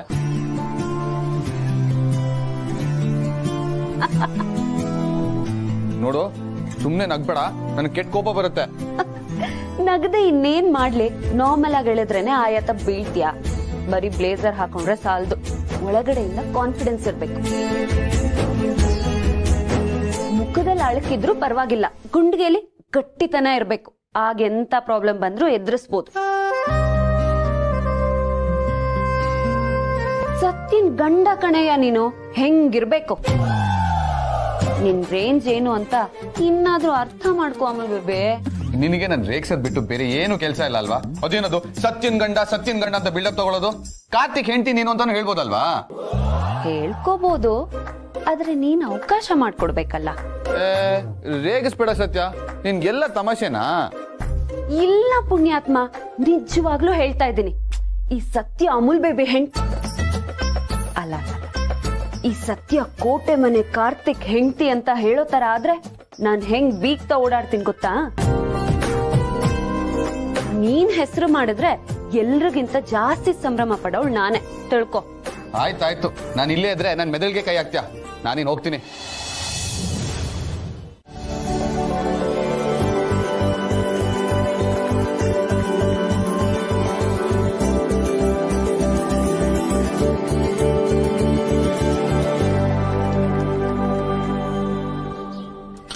ಇನ್ಯಾವತ್ತೂ ನೀನು ಹಿಂತಿರುಗಿ ನೋಡ್ದಿರೋ ಹಾಗಾಗ್ಲಿ. ನಮ್ಮ ಮನೇಲಿ ಎಲ್ರಿಗಿಂತ ಹೆಚ್ಚಿನ ಸಾಧನೆ ಮಾಡು ಕಂದ. ಒಳ್ಳೇದಾಗ್ಲಿ. ಥ್ಯಾಂಕ್ಸ್ ಅಮ್ಮ, ಆಶೀರ್ವಾದ ಮಾಡಿ. ನೀವು ಅಷ್ಟೇ. Good luck.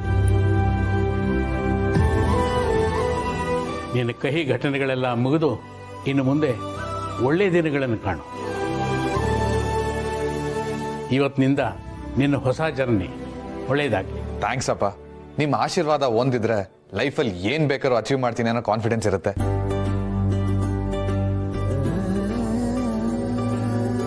ಅದು ಯಾವಾಗಲೂ ಇರುತ್ತೆ ಕಣೋ. ಲೇಟ್ ಮಾಡೋದು ಬೇಡ. ಬಿಸ್ನೆಸ್ನಲ್ಲಿ ಟೈಮು ಬಹಳ ಮುಖ್ಯ. ನಡಿ ಹೋಗೋಣ. ಅಣ್ಣ, ನನ್ ಕಾಲಿಗೆ ಬಿದ್ದ ಆಶೀರ್ವಾದ ತಗೊಳಲ್ವಾ? ಅಯ್ಯೋ, ನಿನ್ ಕಾಲಿಗೆ ಬಿದ್ದ ಆಶೀರ್ವಾದ ಬೇರೆ ತಗೋತಾರೆ. ಬಾ, ವಿಶ್ ಮಾಡು, ಅಷ್ಟೇ ಸಾಕು. ಆಲ್ ದಿ ಬೆಸ್ಟ್ ಕಣೋ. Thank you. ಈ ಕೋಟೆ ಮನೆಯ ಕೀರ್ತಿಯನ್ನು ಹಾರಿಸಿ ಈ ರಿತುಗೆ ತಕ್ಕ ಸಹೋದರ ನನ್ನ. ಏನ್ ಕಿತ್ತೂರು ಚೆನ್ನಮ್ಮ.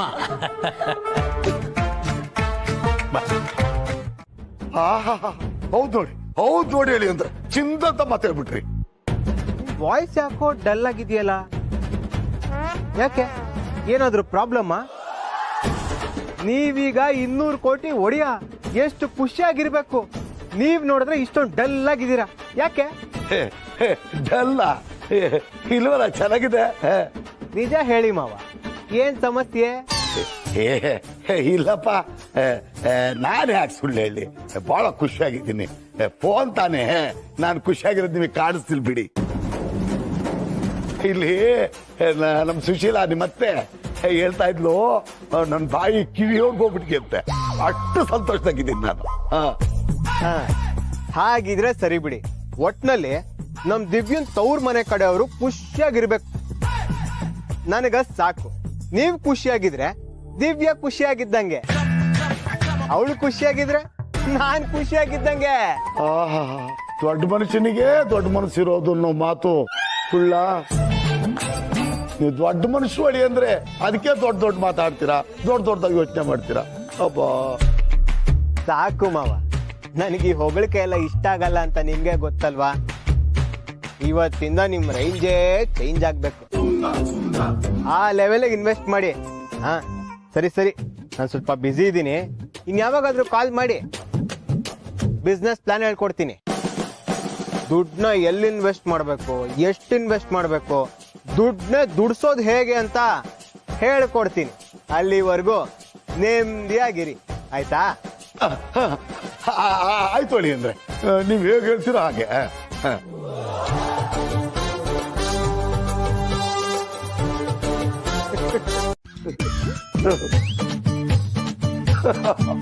ಯಾಕ್ರಿ ನಗ್ತಿದ್ದೀರಾ? ಉಗಿತಿದ್ರು ತಕ್ಕ ಮಟ್ಟಿಗೆ ಕೆಂಪು ಚೆನ್ನಾಗಿ ಕಾಡ್ಜಿ ಕಡೆ. ಏನು ದುಡ್ಡು ಗಿಡ್ ಬೇಕಾಗಿತ್ತಾ? ಅದಕ್ಕೆ ಹೀಗಾಡ್ತಿದ್ದೀರಾ? 1 ರೂಪಾಯಿ ಇಲ್ಲ ನನ್ನ ಹತ್ರ. ನೀವು ಇಸ್ಪಿಟ್ ಆಡಿ ಕಳ್ಕೊಂಡ್ ಬನ್ನಿ, ಅವ್ರಿಗೆ ಚೆಕ್ 2 ಲಕ್ಷ ರೂಪಾಯಿ ಕೊಟ್ಟು ನಾಮ ಹಾಕಿಸ್ಕೊಂಡ್ ಬನ್ನಿ. ನಾನು 200-300 ಉಳಿಸಿದ್ದನ್ನ ನಿಮ್ಗೆ ಕೊಟ್ಟು ಕೈ ತೊಳ್ಕೊಂಡ್ಬಿಡ್ತೀನಿ.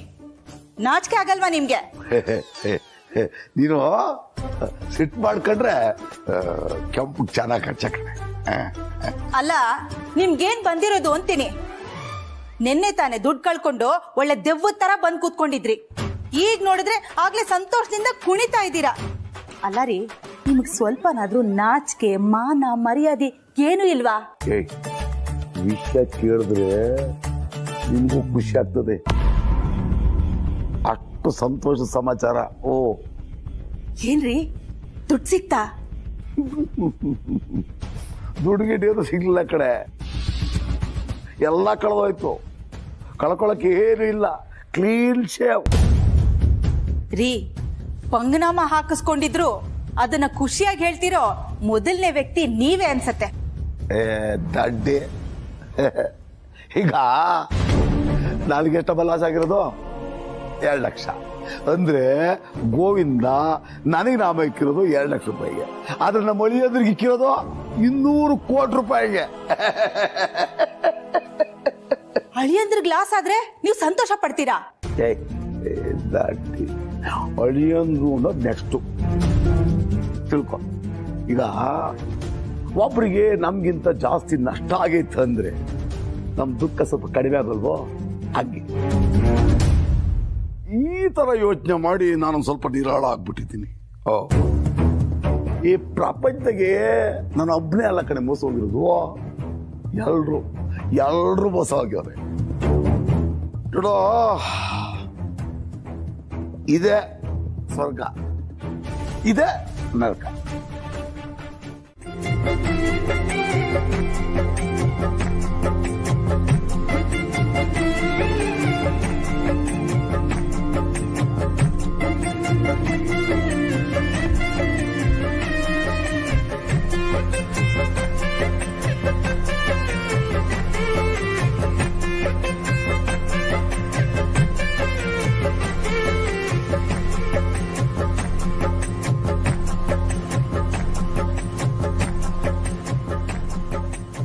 ಅವಕಾಶನೇ ಇಲ್ಲ, ಎಲ್ಲ ಡೋರು ಕ್ಲೋಸ್ ಆಗ್ತಿದೆ ಅನ್ನುವಾಗ ದೊಡ್ಡ ಹೆಬ್ಬಾಗ್ಲೇ ತೆರ್ಕೊಂಡಿದ್ವಿ. ಇದನ್ನ ಕರೆಕ್ಟಾಗಿ ಯೂಸ್ ಮಾಡ್ಕೊಂಡಿಲ್ಲ ಅಂದ್ರೆ ಹೇಗೆ? ಸತ್ಯ, ಇವತ್ತಿದೆ ನಿನಗೆ ಹಬ್ಬ. ಈ ರಾಖಿ ಮೂಲಕ ನಿಂಗೆ ಚಳಿ ಬಿಡಿಸ್ತೀನಿ, ನೋಡ್ತಾ ಇರು.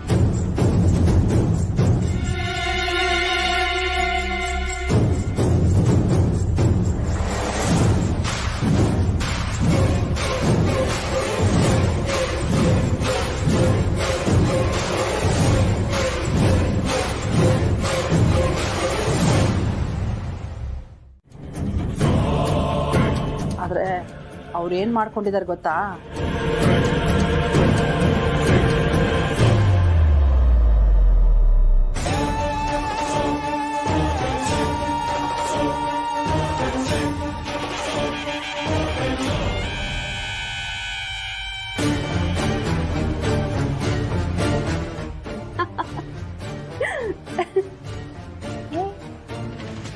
ಯಾಕೆ ಇಷ್ಟೊಂದು ನಗ್ತಿದ್ಯಾ? ಮತ್ತಿನ್ನೇನಮ್ಮ, ದೊಡ್ಡಪ್ಪನೇ ಒಂದ್ ದೊಡ್ಡ ಫ್ರಾಡ್. ಆದ್ರೆ ಆ ಬಾಲ ಅವ್ರಿಗಿಂತ ದೊಡ್ಡ ಫ್ರಾಡ್. ದೊಡ್ಡಪ್ಪಂಗ ಆಗ್ಬೇಕಾಗಿತ್ತೆ. ಯಾವಾಗ್ಲೂ ಇನ್ನೊಬ್ರು ಕಾಟ ಕೊಡ್ತಾ ಇರ್ತಾರೆ, ದೇವ್ರು ನೋಡ್ಕೊಂಡು ಸುಮ್ಮನೆ ಇರ್ತಾರ. ಅದಕ್ಕೆ ಅವ್ರಿಗೆ ಹೀಗಾಗಿರೋದು. ಹಾಗೆಲ್ಲ ಅನ್ಬಾರ್ದು ಕಣೆ. ಅವ್ರು ಅನ್ಯಾಯ ಮಾಡ್ತಾರೆ ಅಂತ ಅವ್ರ ಬಗ್ಗೆ ನಾವು ಕೆಟ್ಟದ್ದು ಯೋಚನೆ ಮಾಡಬಾರ್ದು. ಅಮ್ಮ, ಇದ್ ಕಲಿಯುಗ. ಇಲ್ಲೇ ಡ್ರಾ, ಇಲ್ಲೇ ಬಹುಮಾನ. ಅವ್ರ ಬಗ್ಗೆ ಅಷ್ಟೆಲ್ಲ ಸಿಂಪತಿ ಇಟ್ಕೋಬೇಡ ನೀನು. ಅವ್ರು ಏನಾದ್ರೂ ಮಾಡ್ಕೊಳ್ಳಿ, ನೀನು ಗಿರ್ಜಮ್ಮ ಅವ್ರ ಬಗ್ಗೆ ತಲೆನೇ ಕೆಡಿಸ್ಕೋಬೇಡಿ. ಸರಿ, ನೆಕ್ಸ್ಟ್ ಟೈಮ್ ಗಿರ್ಜಮ್ಮ ಇದ್ದಾಗ ಫೋನ್ ಮಾಡು. ಹಾ ಸರಿ ಕಣೆ, ಮಾಡಿಸ್ತೇನೆ.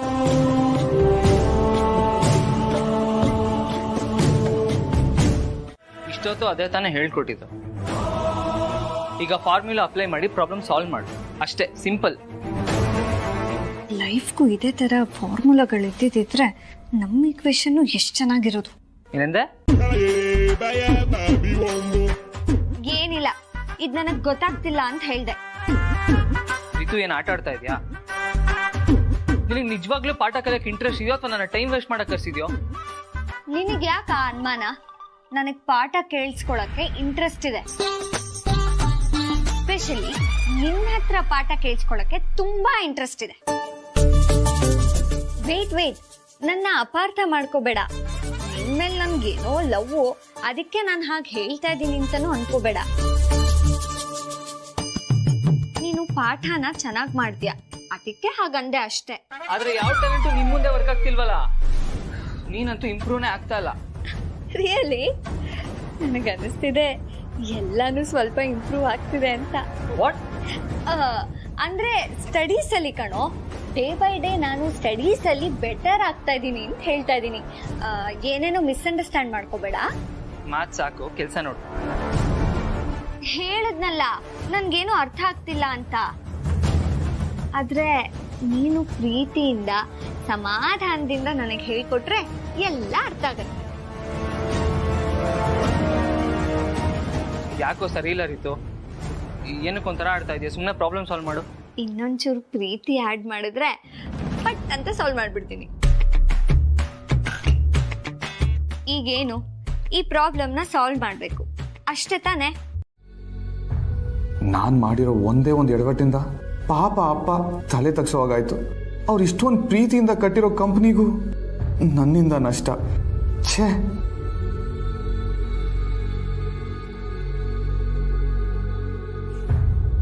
ನೋಡಿ, ಏನೇ ಇದ್ರೂ ಮುಕ್ತವಾಗಿ ಹೇಳಿ. ಕಾರ್ತಿಕ್ ಇದ್ದಾನೆ ಅಂತ ಸಂಕೋಚ ಪಟ್ಕೋಬೇಡ. ಕಾರ್ತಿಕ್, ನೀನು ಅಷ್ಟೆ. ಇದನ್ನು ವೈಯಕ್ತಿಕವಾಗಿ ತಗೋಬೇಡ. ಈ ಸಮಸ್ಯೆಗೆ ಹೇಗೆ ಪರಿಹಾರ ಹುಡುಕಬೇಕು ಅಂತ ನಾವೆಲ್ಲ ಯೋಚನೆ ಮಾಡೋಣ. ಕಾರ್ತಿಕ್ ಮುಂದೆನೇ ಇದನ್ನು ಡಿಸ್ಕಸ್ ಮಾಡಿದ್ರೆ ಅವರಿಗೆ ಮುಜುಗರ ಆಗ್ಬೋದೇನೋ ಸರ್. ಬದುಕನ್ನು ಎದುರಿಸೋದಕ್ಕೆ ಇದೇ ಅವನಿಗೆ ಮೊದಲನೇ ಪಾಠ. ಆಗ ಅವನು ಗಟ್ಟಿ ಆಗ್ತಾನೆ. ಆಪಾದನೆ ಯಾರ ಮೇಲೆ ಬೇಕಾದರೂ ಬರಬಹುದು, ಆದರೆ ಅಪರಾಧ ಆಗಿದೆಯೋ ಇಲ್ಲವೋ ಅನ್ನೋದು ಮುಖ್ಯ ಅಲ್ವಾ? ನನ್ನ ಮಗ ಈ ಕೇಸಲ್ಲಿ ನಿರಪರಾಧಿ ಅಂತ ಆಲ್ರೆಡಿ ಪ್ರೂವ್ ಆಗಿದೆ. ಇನ್ನು ಯಾರಿಗೂ ಹೆದರ್ಕೊಳ್ಬೇಕಾಗಿಲ್ಲ. ನಾವು ಎಲ್ಲರಿಗೂ ಅದನ್ನೇ ಹೇಳ್ತಾ ಇದ್ದೀವಿ ಸರ್. ಕೆಲವರು ಒಪ್ತಾರೆ. ರಾಮಚಂದ್ರ ಸರ್ ಮಗ ಹಾಗೆ ಮಾಡಿರಲ್ಲ, ಮೊದಲೇ ನಮಗೆ ಗೊತ್ತಿತ್ತು ಅಂತನೂ ಅಂತಾರೆ.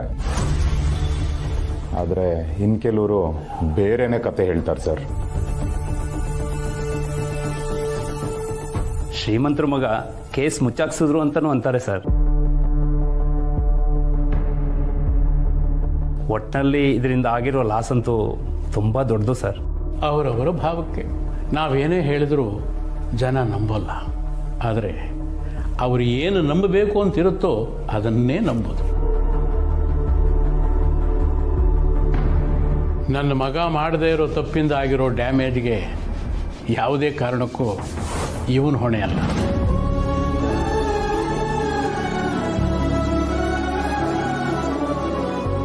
ನಾವು ಯಾವುದಕ್ಕೂ ತಲೆ ಕೆಡಿಸ್ಕೊಳ್ಳೋದು ಬೇಡ. ಕೆಲಸ ಮಾಡ್ತಾ ಹೋಗೋಣ. ಮುಂದೇನಾಗಬೇಕು ಅನ್ನೋದ್ರ ಬಗ್ಗೆ ವಿಚಾರ ಮಾಡಿ.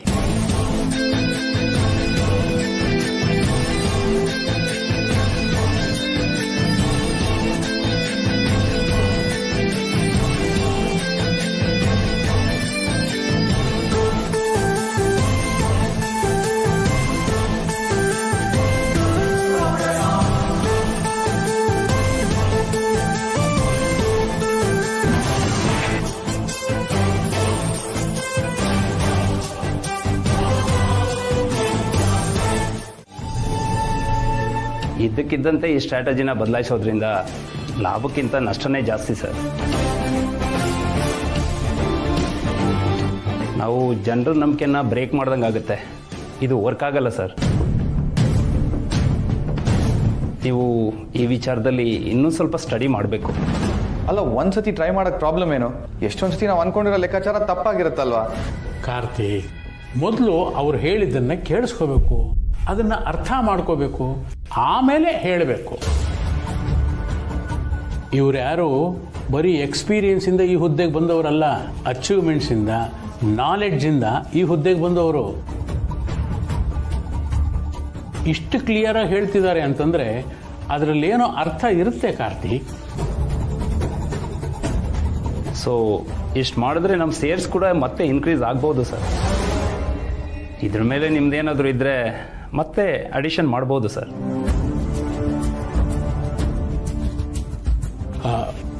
ಲಕ್ಷ್ಮಣನ್ ಹೇಳಿದ್ದೀರಿ ಇದನ್ನೆಲ್ಲ? ಇದ್ರ ಕಾಪಿನ ಅವ್ರಿಗೆ ಮೇಲ್ ಮಾಡಿದ್ದೆ ಸರ್. ಅದನ್ನು ಸ್ಟಡಿ ಮಾಡಿ ಹೇಳ್ತೀನಿ ಅಂತ ಹೇಳಿದ್ದಾರೆ. ಒಳ್ಳೇದಾಯಿತು. ಸಮಸ್ಯೆಗೆ ಮೂಲ ಸಿಕ್ಕಿದೆ. ಸೊಲ್ಯೂಷನ್ ಕಂಡು ಹಿಡೋದು ದೊಡ್ಡದೇನಾಗಲ್ಲ.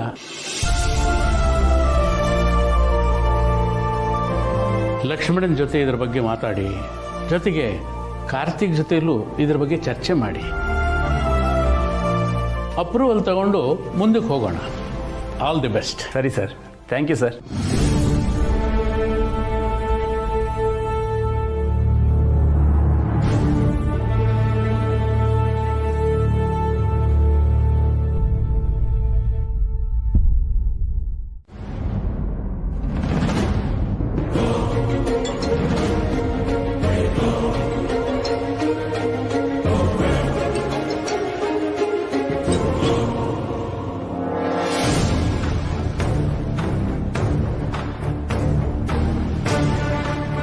ಸೀತಮ್ಮ, ಏನ್ ಹೇಳ್ತಿದ್ದೀರಾ ನೀವು? ರಾಕೇಶ್ ಅಂತ ಹುಡುಗ ಅಲ್ಲ. ಒಂದ್ ವೇಳೆ ಅವನು ಆ ಥರದ್ದವನಾಗಿದ್ದಿದ್ರೆ ನಾನ್ ನಮ್ಮ ಮನೆ ಒಳಗ್ ಸೇರಿಸ್ಕೊಳ್ತಿದ್ನ. ಕಣ್ಣಾರೆ ನೋಡದೆ ಇಂಥ ಆಪಾದನೆ ಮಾಡೋದಕ್ಕೆ ನನಗೇನ್ ತಲೆ ಕೆಟ್ಟಿದ್ಯಾ? ಅಂದ್ರೆ ನೀವಂತದೇನ್ ನೋಡಿದ್ರಿ? ರಾಕಿ ಕೆಟ್ಟದ್ದನ್ನ ಯೋಚನೆ ಮಾಡ್ಬೇಡ. ಅಂಥ ಅನಾಹುತ ಏನಾಗಿಲ್ಲ, ಆದ್ರೆ ಮುಂದೆ ಆಗಬಾರದು ಅಂತ ಎಚ್ಚರಿಕೆ ಕೊಡ್ತಾ ಇದ್ದೀನಿ. ಇಲ್ಲ ಸೀತಮ್ಮ, ನೀವೇನೋ ತಪ್ಪು ತಿಳ್ಕೊಂಡಿದ್ದೀರಾ. ರಾಕಿ ತುಂಬಾ ಒಳ್ಳೆ ಹುಡುಗ. ನಿಮ್ಗೆ ಹೇಗೆ ಅವನ ಮೇಲೆ ಈ ತರ ಅಭಿಪ್ರಾಯ ಬಂತು ಅಂತ ನನಗೆ ಅರ್ಥ ಆಗ್ತಿಲ್ಲ. ಅನ್ನ ಬೆಂದಿದ್ಯೋ ಇಲ್ವೋ ಅಂತ ತಿಳ್ಕೊಳ್ಳೋದಕ್ಕೆ ಒಂದ್ ಅಗಳು ಸಾಕು. ಹಾಗೆ ಹುಡುಗ ಹೇಗೆ ಅಂತ ತಿಳ್ಕೊಳ್ಳೋದಕ್ಕೆ ಅವನ ಗುಣ ನಡತೆ ನೋಡಿದ್ರೆ ಸಾಕು. ನೀವು ಅವ್ನ್ ಯಾವ ಗುಣ ನಡತೆ ನೋಡಿ ಹೀಗೆ ಹೇಳ್ತಿದ್ದೀರಾ ಅಂತನಾದ್ರೂ ಹೇಳಿ, ನಾನು ಅವನನ್ನ ವಿಚಾರಿಸ್ತೀನಿ. ಪಾಪ ಸೀತಮ್ಮ, ರಾಕಿ ಬಡತನದಲ್ಲಿ ಬೆಳೆದ ಹುಡುಗ, ತಂದೆ ತಾಯಿ ಬೇರೆ ಇಲ್ಲ. ಆದ್ರೆ ಅವನಲ್ಲಿ ಸಂಸ್ಕಾರಕ್ಕೆ ಯಾವ ಕೊರತೆನೂ ಇಲ್ಲ. ಆದ್ರೆ ಅವನಿಗೆ ಅವನೇನ್ ಮಾಡ್ಬೇಕು ಮಾಡಬಾರ್ದು ಅನ್ನೋದ್ರ ಬಗ್ಗೆ ಸ್ಪಷ್ಟವಾದ ಕಲ್ಪನೆ ಇದೆ. ನೋಡ್ ಹುಡುಗಿ, ಇದ್ರ ಬಗ್ಗೆ ಚರ್ಚೆ ಬೇಡ. ನಿನ್ನನ್ನ ಮನೆ ತುಂಬಿಸ್ಕೊಂಡು ಆಗಿರೋ ಸಮಸ್ಯೆಗಳೇ ಸಾಕು. ಈಗ ನೀನ್ ಕರ್ಕೊಂಡ್ ಬಂದಿರೋ ಹುಡುಗನಿಂದ ಏನಾದ್ರೂ ಸ್ವಲ್ಪ ಹೆಚ್ಚು ಕಮ್ಮಿ ಆದ್ರೂ ನಾನ್ ಸುಮ್ಮನೆ ಇರೋದಿಲ್ಲ. ಇದನ್ನ ವಾರ್ನಿಂಗ್ ಅಂತಾನೆ ತಿಳ್ಕೊ. ಒಂದು ವೇಳೆ ಪರಿಸ್ಥಿತಿ ಕೈ ಮೀರಿದ್ರೆ ನೀನ್ ಯಾವತ್ತೂ ನನ್ನನ್ನು ನೋಡದೆ ಇರೋಷ್ಟು ಕೆಟ್ಟವಳಾಗ್ಬೇಕಾಗತ್ತೆ. ಹುಷಾರ್.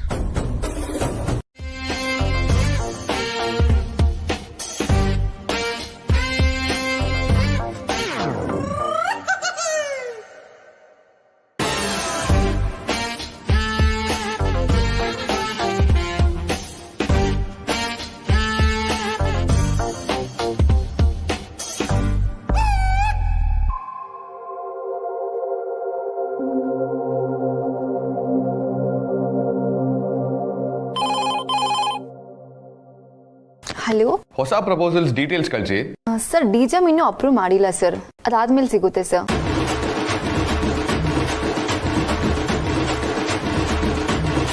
ಕರ್ಮ ನಂದು. May I come in sir? ಓ ಬನ್ನಿ ಬನ್ನಿ. Anything important? Do you want suggestion from me? ನೀವು ಕೂತ್ಕೊಳ್ಳಿ ಸರ್.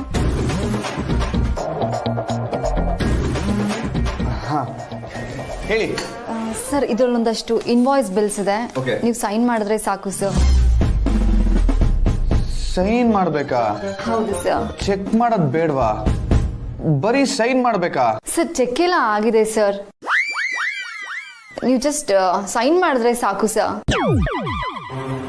ಇಲ್ಲ, ನಾನು ಚೆಕ್ ಮಾಡ್ಲೇಬೇಕು. ನೀವು ಇದನ್ನ ಇಲ್ಲೇ ಇಟ್ಟು ಹೋಗಿ. ಸರ್ ಅದು 3 layers ಅಲ್ಲಿ ಸ್ಕ್ರೂಟಿನೈಸ್ ಆಗುತ್ತೆ, ಅಂಡ್ ಅದು ಅಲ್ಲದೆ ನಮ್ಮ ಕಂಪ್ನಿಯಲ್ಲಿ ಇಂಟರ್ನಲ್ ಆಡಿಟ್ ಆಗುತ್ತೆ ಸರ್. ಸರ್ ಇದು ಆಡಿಟ್ ಆಗಿ ಏನು ಪ್ರಾಬ್ಲಮ್ ಇಲ್ಲ ಅಂತಾನೆ ರೆಡಿ ಆಗಿರೋ ಬಿಲ್ ಸರ್. ಆದ್ರೂ ನಾನು ಒಂದ್ಸತಿ ನೋಡ್ಬೇಕು. ಸರ್ ನಿಮ್ ಸೈನ್ ಇಂದ ಡಿಲೇ ಆದ್ರೆ ಫರ್ದರ್ ಪ್ರೊಸೆಸ್ಗೆ ಕಷ್ಟ ಆಗುತ್ತೆ ಸರ್. ನೀವು ಹಾಗೂ ನೋಡ್ಬೇಕು ಅಂದ್ರೆ ಯು ಕ್ಯಾನ್ ಚೆಕ್ ಸರ್, ನಾನು ಹಿಟ್ಟು ಹೋಗ್ತೀನಿ.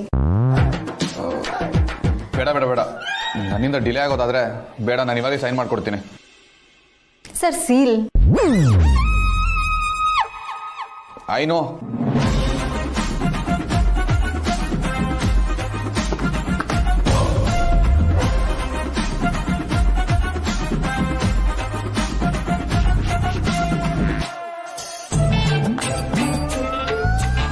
ತಗೊಳ್ಳಿ. Thank you sir.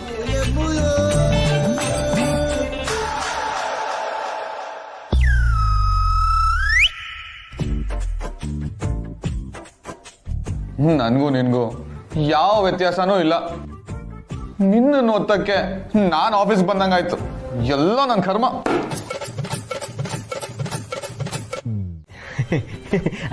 ಅದು ಅಜ್ಜಿ ರೀಚ್ ಆದ್ರಂತ ಫೋನ್ ಮಾಡಿದ್ಯಾ? ಗೊತ್ತಿಲ್ಲ, ನಾನು ಕೇಳೂ ಇಲ್ಲ. ಇಲ್ಲಿ ಪುರ್ಸತ್ ಎಲ್ಲಿರುತ್ತೆ? 100 ಕೆಲ್ಸದ ಮಧ್ಯ ಅದನ್ನ ವಿಚಾರಿಸಕ್ ಬೇರೆ ಟೈಮ್ ಇರುತ್ತಾ? ಟೈಮ್ ಮಾಡ್ಕೋಬೇಕು ಬೇಬಿ. ಎಷ್ಟೇ ಆದ್ರೂ ಅವ್ರು ನಿನ್ನ ಅಜ್ಜಿ ಅಲ್ವಾ, ನೀನ್ ಕೇರ್ ತಗೋಬೇಕಲ್ವಾ? ಈಗಲೇ ಕಾಲ್ ಮಾಡಿ ಕೇಳು.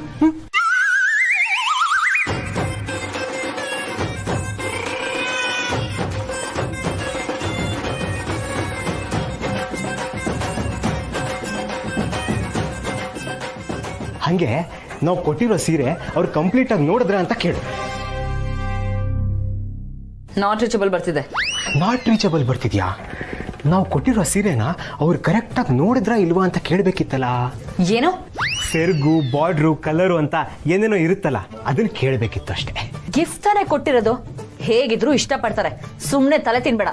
ಅಷ್ಟೇ ಅಲ್ಲ ದಿವ್ಯಾ, ಅದ್ರ ಜೊತೆಗೆ ಸೀರೆ ಮೇಲೆ ಅಮೌಂಟ್ ಬರ್ದಿರೋ ಚೀಟಿ ಇದ್ಯಾ ಇಲ್ವಾ ಅಂತ ಚೆಕ್ ಮಾಡಕ್ಕೂ ಹೇಳ್ಬೇಕಿತ್ತು. ಏನ್ ಬಾಲ ನೀನು, ಏನೇನೋ ಕೇಳ್ತಿದ್ಯಾ? ತಲೆ ಸರಿ ಇದ್ಯಾ? ಅದು ಹಾಗಲ್ಲ ದಿವ್ಯಾ, ನಾವು ಗಿಫ್ಟ್ ಅಂತ ಕೊಟ್ಮೇಲೆ ಅದರ ಅಮೌಂಟ್ ಕಾಣಿಸಿದ್ರೆ ಚೆನ್ನಾಗಿರಲ್ಲ ಅಂತ. ಅದು ನಿಜ, ಆದ್ರೆ ನೀನೇ ಪ್ರೈಸ್ ಟ್ಯಾಗ್ ತೆಗೆದು ಕೊಡ್ಬೋದಾಗಿತ್ತಲ್ವಾ? ಮರ್ತೋಯ್ತು. ಅಯ್ಯೋ, ನೀನೇ ಬಾಯ್ ಬಿಟ್ಟು 40,000 ಅಂತ ಹೇಳಿದ್ಯಾ. ಇನ್ ಪ್ರೈಸ್ ಟ್ಯಾಗ್ ಇದ್ರೇನೋ ಬಿಟ್ರೇನೋ. ಆದ್ರೂ ಅದು ಸರಿ ಹೋಗಲ್ಲ ಬೇಬಿ. ನಾನೇ ತೆಕ್ಕೊಡ್ಬೇಕಾಗಿತ್ತು, ಆದ್ರೆ ಅದ್ ನನ್ಗೆ ನೆನಪೇ ಆಗ್ಲಿಲ್ಲ. ಆದರೆ ಒಂದು ವಿಷಯ ಮಗನೇ, ಮೊದಲನೇ ದಿನ ಏನು ಉತ್ಸಾಹ ಇರುತ್ತೋ ಅದು ಕೊನೆಯವರೆಗೂ ಉಳಿಸ್ಕೊಂಡು ಹೋಗಬೇಕು. ಆದರೆ ನಿನ್ನ ಮುಖ ಒಂದೇ ದಿನಕ್ಕೆ ಹೇಗಾಗಿದೆ ನೋಡು. ಏನಾಯ್ತು? ಏನಾದರೂ ಸಮಸ್ಯೆನಾ? ಸಮಸ್ಯೆ ಅಂತ ಏನೂ ಇಲ್ಲಪ್ಪ. ಅದು ಆಫೀಸಲ್ಲಿ ನನ್ನ ಸೆಕ್ರೆಟರಿ ಹುಡುಗಿ ಅಲ್ವಾ, ಅದಕ್ಕೆ ಯಾಕೋ ಕಂಫರ್ಟಬಲ್ ಫೀಲ್ ಆಗ್ತಲ್ಲಪ್ಪ. ಅದು ಅಲ್ದೆ ನಾನ್ ಫ್ರೆಶರು, ನನ್ಕಿಂತ ಜಾಸ್ತಿ ಅವಳಿಗೆ ಗೊತ್ತು ಅನ್ನೋ ಥರ ಆಟಿಟ್ಯೂಡ್ ಬೇರೆ. ಸಹಜ ಅಲ್ವೇನೋ? ಸದ್ಯಕ್ಕೆ ನಮ್ಮ ಆಫೀಸ್ನಲ್ಲಿ ನಿನಗಿಂತ ಚೆನ್ನಾಗಿ ಗೊತ್ತಿರೋದು ಅವಳೊಬ್ಳಿಗೇನೆ. ಅಪ್ಪ ನೀವು ಅವಳ ಪರ ಬ್ಯಾಟಿಂಗ್ ಮಾಡಬೇಡಿ. ಸಮ್ಟೈಮ್ಸ್ ನಾನೇ ಅವಳಿಗೆ ಬಾಸ ಅಥವಾ ಅವಳೇ ನನಗೆ ಬಾಸ ಅಂತ ಕನ್ಫ್ಯೂಸ್ ಆಗ್ಬಿಡುತ್ತೆ. ಸರಿ, ಅದಕ್ಕೆ ಏನ್ ಮಾಡೋಣ ಅಂತೀಯಾ? ಅಪ್ಪ, ನನ್ನ ಹತ್ರ ಒಂದು ಐಡಿಯಾ ಇದೆ. ಏನು? ಈ ಹುಡುಗಿ ಸೆಕ್ರೆಟರಿ ಬದಲು ಯಾರಾದ್ರೂ ಮೇಲ್ ಸೆಕ್ರೆಟರಿ ಇದ್ದಿದ್ರೆ